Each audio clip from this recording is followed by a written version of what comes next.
Let me ask one simple question. If you receive 50,000 rupees as salary, 50,000 from selling of shares, and 50,000 from a lottery, do all these three get taxed in the same way? Most people say yes, but the correct answer is no. Because in income tax law, these fall under three different categories of income. And if you misunderstand these categories, you may end up in paying more taxes than necessary, or even filing your return incorrectly.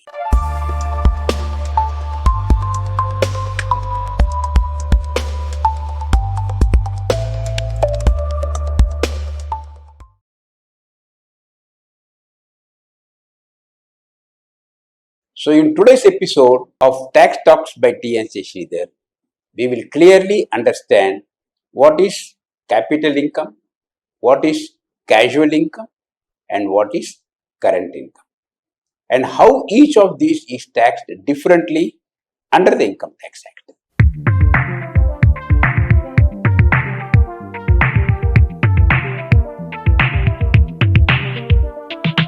Hello everyone, I am TNC Sridhar. Welcome back to my channel Tax Talks by TNC Sridhar, where we simplify tax laws with practical examples. Understanding different types of income is extremely important because tax treatment depends upon nature of income. Let us break this concept down in a simple way. What is current income? First, let us talk about the current income. Current income refers to the income that is earned regularly during the year through work, business, or investments. For example, salary from employment, business income from business or professional income, whatever it is. Then interest income from bank deposits, and there can be rental income from property. These are considered regular or recurring incomes. Now, how are they taxed? These incomes are taxed according to the normal income tax slab rates applicable to the taxpayer. For example, if your annual salary is 10 lakhs, the tax will be calculated based on the income tax slab system. So, current income follows the standard taxation framework. Next comes the capital income, which arises from capital gain. Capital income occurs when you sell a capital asset and earn profit. For example, capital assets include shares, mutual funds, real estate property, gold or jewelry, or cryptocurrency in certain cases. Let's take simple example. You purchase shares worth rupees 1 lakh. After some time, you sold them for 1.5 lakhs. The profit is 50,000. This is called capital gain, and this falls under the capital gain income. Capital gain is further divided into short-term capital gain and long-term capital gain depending on the period of holding of the asset. For example, long-term capital gain on equity shares may be taxed at 10% above 1 lakh. Short-term capital gain on equity shares at 15%. So the capital income has its own special tax rules depending upon the nature of asset again.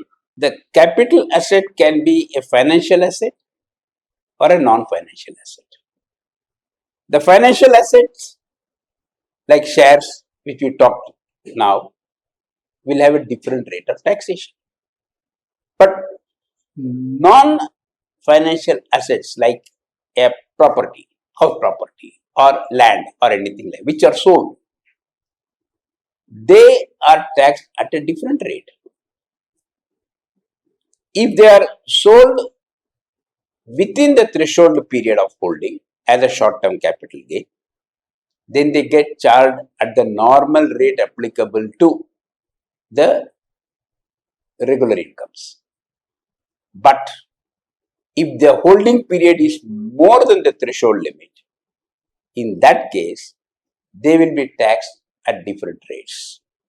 Now, even the rate application is again different because there is a system of taking a benefit of indexation depending upon the period of purchase of the property and sale of the property.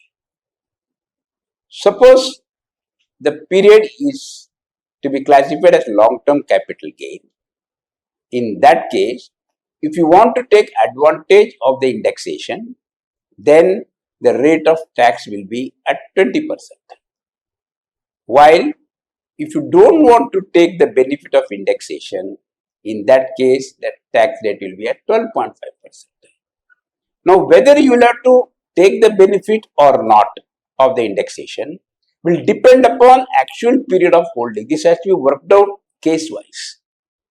Suppose you held it for only 3 years, then maybe the indexation benefit will not materially increase much.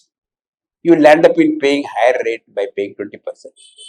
But at the same time, if you are not going to take benefit of the indexation, then if you come to 12.5%, the rate will be less. So these aspects will have to be worked out, and then you will realize that by not paying attention to these finer aspects, you will end up in paying more taxes. Now let us move to the third area, what is called as casual income. The casual income is quite different. The casual income refers to unexpected or irregular income that does not arise from regular activity. For example, lottery winning, game show prizes, crossword puzzle rewards, horse racing, etc. You may go to horse racing every day. You may win every day, you may lose every day. But still, there is a chance involved in that. There is no certainty about the winning part of it. That is why it is called as casual income. These are considered as windfall gains because the chance, if the lady luck smiles on you, you will get a good winnings. Okay? And the taxation here is very strict. The casual incomes are taxed at 30% rate, flat. There is no basic exemption limit. No deductions allowed. No adjustment of losses. So if someone wins 1 lakh lottery, the tax will be 30% plus cess. This means the winner actually receives much less than the prize amount. So why is this classification important? Because incorrect classification can lead to tax errors. For example, if someone reports capital gain as normal income, they may end up in paying higher taxes unnecessarily. Or if someone fails to report casual income properly, it could lead to tax notice from the department. Understanding these three categories help the taxpayer calculate the tax correctly, plan investments better, and avoid compliances issues. So let us quickly summarize. The current income is salary, business income, profession income, interest or rents, and tax as per normal slab rates. Capital income, profits on sale of assets, tax under capital gain rules. Casual income, lottery or prize winning, tax at 30% flat. Once you understand these three categories, tax planning becomes much easier. Understanding the nature of income, the first step towards effective tax planning. If you find this episode useful, share it with friends, professionals, and students learning taxation. And don't forget to subscribe to Tax Talks by TNC Sridhar. Dear viewers, I am very happy that there has been a lot of requests coming from different sections of the society. In fact, someone was suggesting, sir, you are not able to reach the larger audience because you are restricting your episodes in English. Can you make it in Hindi so that larger audience will come take the benefit of your knowledge? So keeping that in view, so instead of going totally on that, we are going to bring in next episode in Hindi. While choosing the topics, we found that the episode which was made on gold, buying, selling and exchange, became very popular. So we thought that we'll make the next episode on buying, selling and exchange of gold. See you next Thursday at 12:30 p.m. Until then, stay aware, stay tax smart.